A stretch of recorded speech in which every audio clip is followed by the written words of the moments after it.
দর্শক সবাইকে আমন্ত্রণ জানাচ্ছি বাংলা লাইভে। আপনার সাথে আবারও আমি যুক্ত হলাম নাজাত আহমদ প্রকাশত। আমার সাথে আছেন তুফাইল আহমদ। দর্শক আমি আছি এখন সিলেটের কালীঘাট এলাকায়।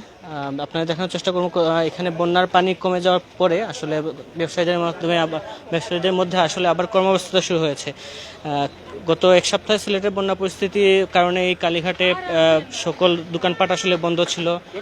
ব্যবসা প্রতিষ্ঠানগুলো আসলে অনেক ধরনের ক্ষয়ক্ষতির সম্মুখীন হয়েছেন। ওদের কাঁচামাল যেগুলো আছে এগুলো আসলে অনেক কাঁচামাল আসলে নষ্ট হয়েছে, যার কারণে ব্যবসায়ীরা আসলে অনেক ক্ষয়ক্ষতির সম্মুখীন হয়েছেন। সিলেটের বন্যার পানি আসলে ধীরে ধীরে কমতে শুরু করলেও আসলে দৃশ্যমান হচ্ছে বিভিন্ন ধরনের দুর্ভোগ, যেগুলো আসলে হচ্ছে বিশুদ্ধ পানির অভাব, বা যেখানে এখনো অনেক নিম্নাঞ্চল পানি আসলে প্লাবিত আছে, যার কারণে অনেক জমে থাকা পানিতে অনেক দুর্গন্ধ সৃষ্টি হচ্ছে।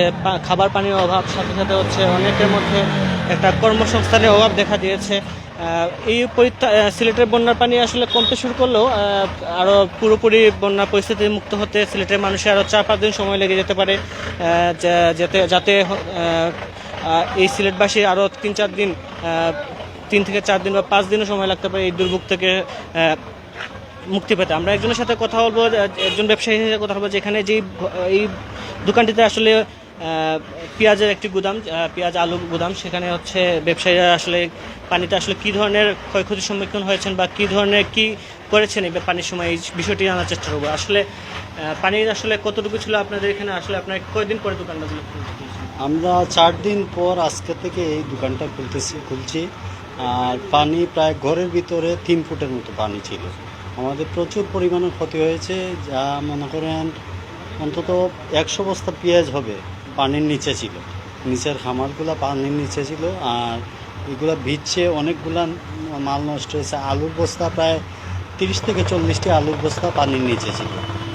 এইগুলো আমরা শুকাইছি, তারপরে অনেক বিক্রি করছি, অনেক বিক্রি করতে পারিনি, অনেক ক্ষতির পরিমাণ। এই ক্ষতিকে আসলে পোষানো সম্ভব কিনা, বা এই ক্ষতি তো পোষানো সম্ভব নয়। আমরা আমরা আড়তদারি করি, কমিশন এজেন্টের ব্যবসা। এই মালের যে পরিমাণ ক্ষতি আসবে এটাই আমাদের ভর্তুকি চলে যাবে, আর মার্কেট রেটে মাল বিক্রি হবে। এখানে তো ক্ষতি বলতে আমাদের যেটা গেছে এইটা গেছেই। বাইরে কি এই মালের যে অনেক নষ্ট হয়েছে, এটার প্রভাব তো জিনিসপত্রের দাম কি বাড়তে পারে না? জিনিসপত্রের দাম মোটামুটি এখন ঊর্ধ্বগতি, পেঁয়াজের দামও বেশি। এটা সম্পূর্ণ বাংলাদেশে, এটা বন্যার কারণে সঠিক না। কিছু আছে মনে করেন আগে ইম্পোর্ট বন্ধ আছে, এখন ইম্পোর্ট বন্ধর কারণে পেঁয়াজের বাজারটা একটু বেশি। ধন্যবাদ।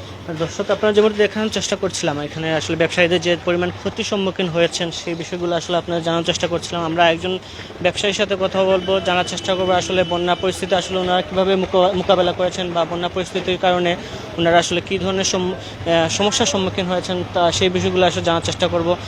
আমরা একজন আচ্ছা, আপনারা আসলে কী ধরনের কতটুকু পানি ছিল, কী ধরনের সমস্যার সম্মুখীন হয়েছেন বন্যার কারণে?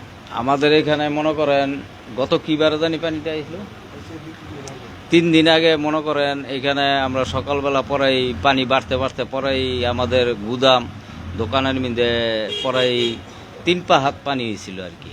এক হাত 3 পা হাত পানি। তখন আমাদের ঘরে কিছু মাল ছিল, ওই মালগুলো আমরা সরাইছি, কিছু নষ্ট হয়ে গেছে গা। তারপরে 2 দিন 3 দিন পর্যন্তই আমরা কোনো মাল এখানে রাখতে পারি নাই, দোকানেও না গুদামেও না। তারপরে কালকা থেকে পানি নামছে আর কি, কালকা থেকে পানি নামছে। আর ক্ষয়ক্ষতির কথা আর কি বলবো, ক্ষতি তো হয়েছি, কম আর বেশি ক্ষতি। এই পানির দাম, যে পানি বাড়ার কারণে যে মালগুলো নষ্ট হয়েছে, এটার এফেক্ট কি বাজারে পড়বে? দামের কিছু তো পড়বেই। আপনার এই পানিটা ঢোকার আগে 14 টাকা ছিল বাজার, এখন মনে করেন 15.5-16 টাকা বাজার। আর রাজশাহী মালটা আপনার ছিল 17 টাকা, 16.5 টাকা, ওইটা 19 টাকা বাজার। হ্যাঁ, আলুর দাম। দর্শক, আপনারা যেমন দেখছিলেন আসলে পানির বা বৃদ্ধির কারণে যে সমস্যাটির সম্মুখীন হতে হচ্ছে সেটি হচ্ছে ভবিষ্যতে আসলে এই যে আলু বা পেঁয়াজের দাম বা এমনিতেই বাড়তি সম্মুখীন আশঙ্কা করছেন সাধারণ মানুষ বা এখানে ব্যবসায়ীরা। বাংলা লাইভ এখানে শেষ করছি। সবাই ভালো থাকবেন। খুদা হাফেজ।